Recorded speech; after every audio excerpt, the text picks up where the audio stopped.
Our ray of sunshine is here. Welcome to the After the Show podcast today with Murphy, Sam, Jodi, and Taylor, our oldest daughter. Yes. Hello. Thanks for joining us. You're one of our favorite guests ever. The last time we did a podcast with you, it was about doggy daycare. Yes. Oh, yeah. That was fun.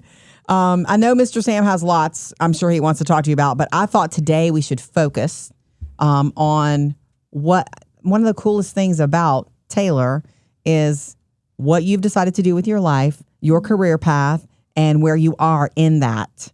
So share with everybody and let's go there. What do you want to do with your life? Yeah. Well, I just recently got into graduate school. Shout out. For clinical mental health counseling. Yeah. And yeah, so there's a lot of different routes you can take. And there's a lot of different like concentrations in therapy that I am really interested in. And that's even something I mentioned in my interviews. Like I'm one of the reasons I want to go to grad school is because I'm not entirely sure which path I want to take because there's so many options. But ultimately, like I want to practice being a safe space to people. And I love that. I love the value in that, being able to be there for somebody whenever they can't find that space in anybody else. And honestly, what's so funny about this, we've talked about this a lot over the years at home, but in the last few years, you've really honed in on this is what you want. And I heard you said that to me once. We were sitting in the family room. Yeah. I'd had a really bad day. And you were like, you can talk to me. And I'm like, I'm not going to lay my problems on you, child. You're my baby.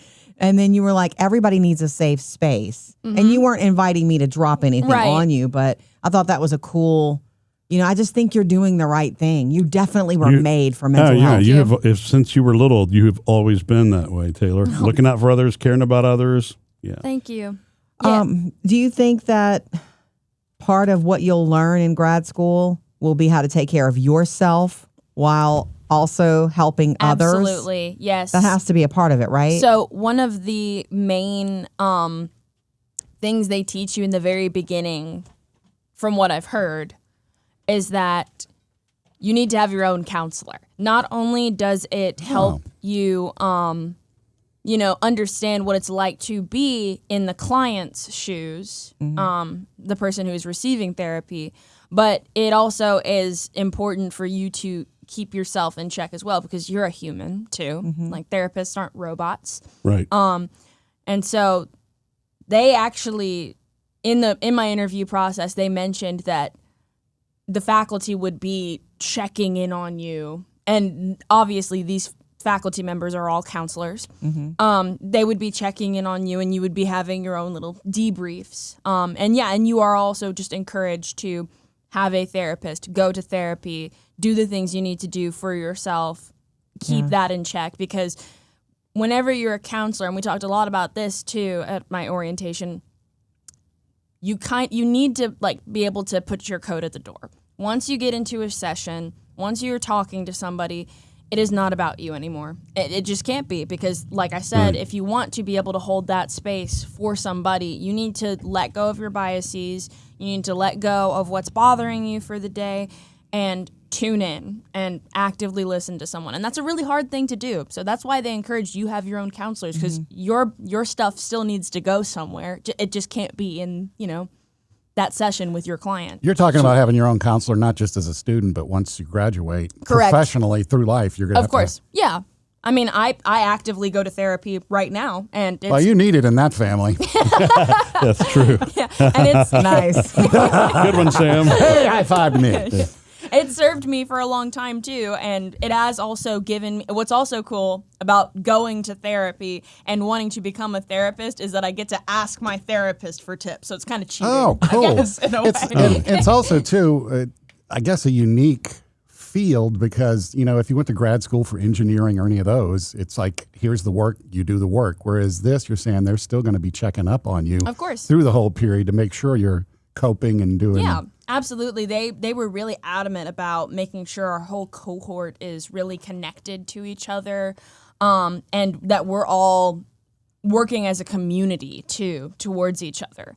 And that was one of the first things I felt when I went in for my interview. Like, I was so nervous to go in for my interview, and the minute I got in, I was like, oh, this is going to be fine, because it was so easy to talk to everyone because we all had that shared interest, and we all, since, you know, empathy is such a crucial part of counseling, probably the most important thing to have, everyone was so warm and welcoming. And even throughout the process of, you know, emailing with like the faculty director, the program director, you know, it's been nothing but warmth and kindness. And so I think that's what it's just meant to be. Is it's hard. It's going to be a very hard road because there's going to be a lot of clinical hours and practicum and things like that. But you have to read the whole DSM-5, don't you?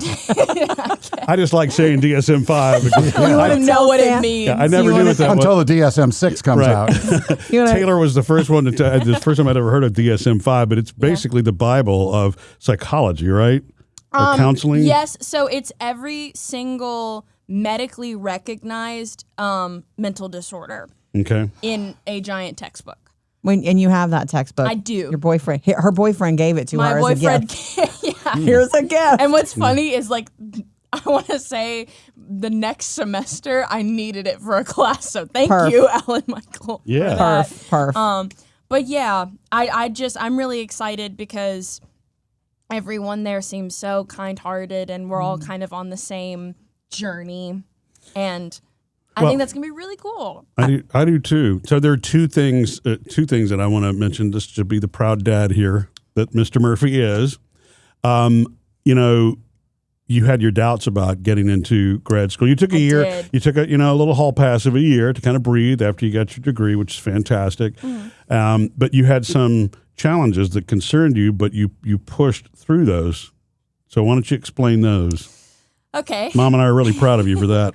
So most graduate school programs, and I will also say this, most graduate school programs are moving away from this.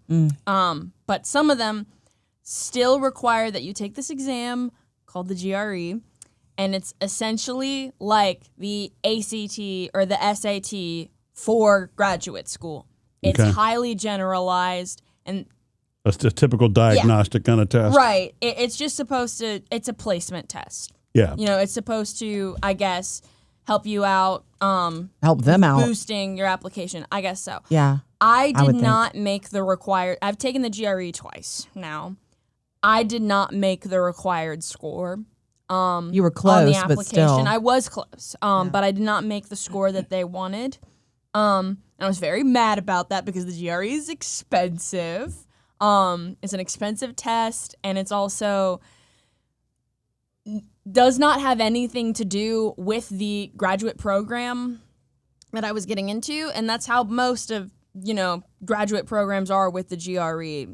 And I guess that's why I get frustrated about it because, you know, the GRE is generalized and graduate school programs are highly specialized. Almost so, exactly like the standardized test you took in high school. Same thing. Right. Yeah. And so you just, but I feel lucky that, you know, I got in because I still had to write personal statements. You know, I had to write a personal statement to get in. I had to obviously show them my GPA and get letters of recommendation and my resume. And I'm fortunate enough to, in my undergraduate experience, be able to cultivate relationships and, you know, have experiences that did bolster my application, I would say. Yeah. And also my interview, I felt like it went pretty well at the same time as well. So, I mean, yeah, that hurdle really, like, it made me feel less confident in my ability to get in.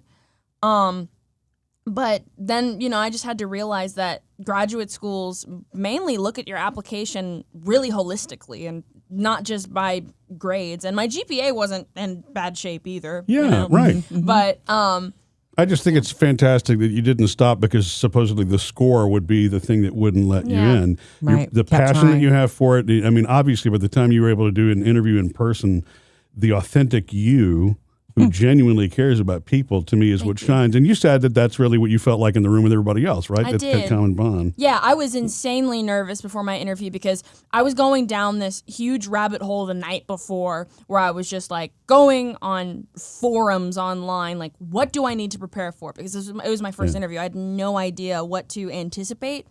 And then the minute I walked into the room, it was just like a breath of fresh air, and everything that I had rehearsed the night before left my brain, and I just And that is did so what I was normal. going When to you're do. nervous, nerves are that way. Yeah. Nerves are the enemy, if you can just breathe, but everybody experiences nerves. Proud mom moment here is that I have zero doubt, that you are doing the right thing for you, wherever it takes you. We don't know if you'll have a practice one day where your people are coming to see you for an hour at a time, or you'll work in some sort of, company, or there's always a need for mental health professionals. Absolutely. Period. Yeah. There, you are going to be helping this world, one person, one human at a time. But I swear, there's no doubt in my mind, this is where you belong.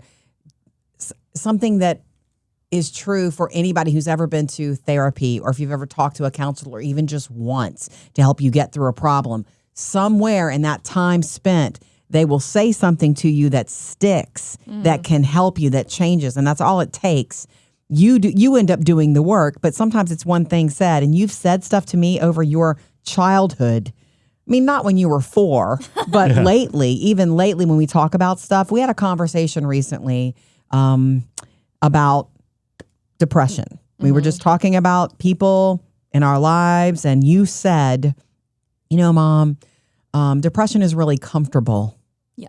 Mm-hmm. And I was like, whoa. And you explained it a little bit more, and you can even drop here what you meant, but I just thought, wow, I always remember that now. Yeah, I guess what I was referring to is that, like, depression, it can feel like a pit, and it feels easier just to kind of sit with it and not do anything about it once you're really deep in it. And that's what makes it so difficult. And and I'm sure every single person in their life has gone through a bout of depression at one point or another. I know, like, during, COVID especially, like that, that was a difficult time for a lot of people where, depression was strong, especially since, couldn't do anything, couldn't leave the house. Right.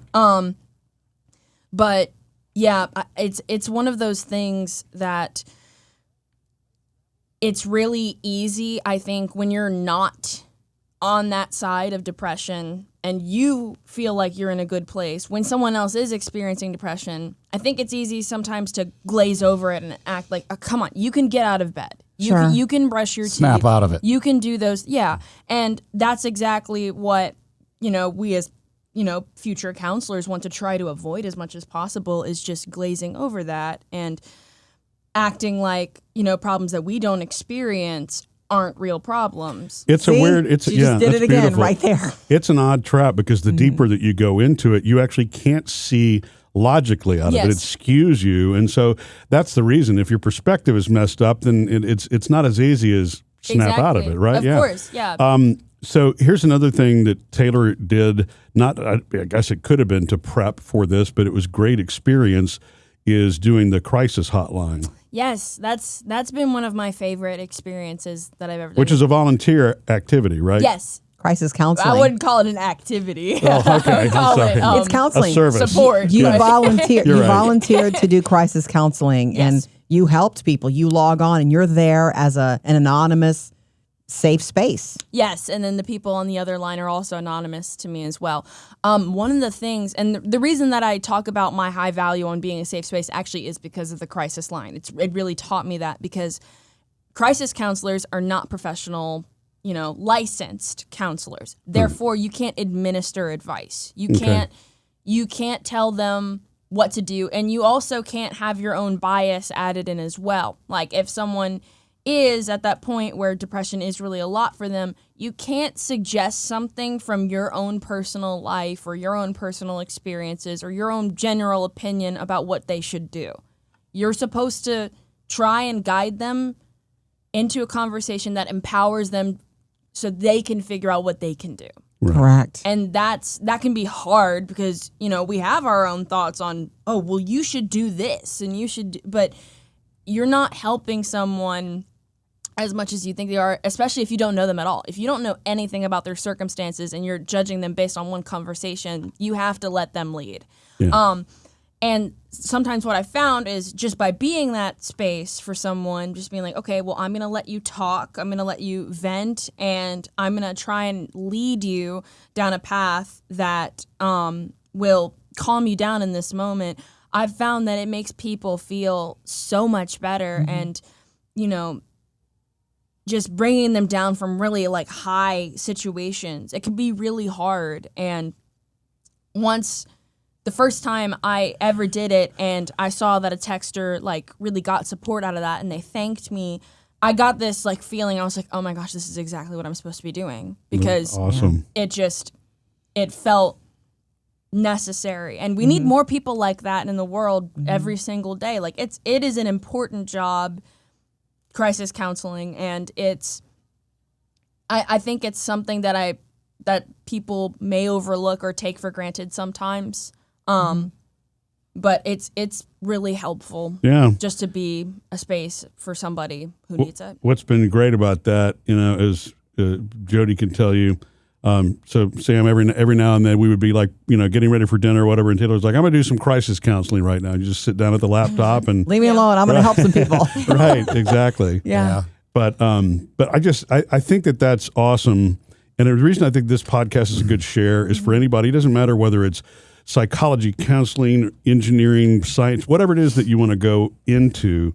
When you can pull from your personal passion is not always going to be your vocation, but it certainly can be the thing that drives you to try things, to prepare for it, so that when the opportunity presents itself, you know what the match is. Absolutely. That's how I found out I was in the right place in my interview, because ultimately the grades, the experiences, it won't matter if your heart's not in it. Right. And this is so true. This is like, I feel like very basic advice for interviews or anything like that, but just be yourself and make sure that you love what you're doing or you love what you're about to go into, because I feel like that's what put me in the position to just kind of like let go of everything I'd been rehearsing in my mind and just say what came from the heart, and it happened to work out.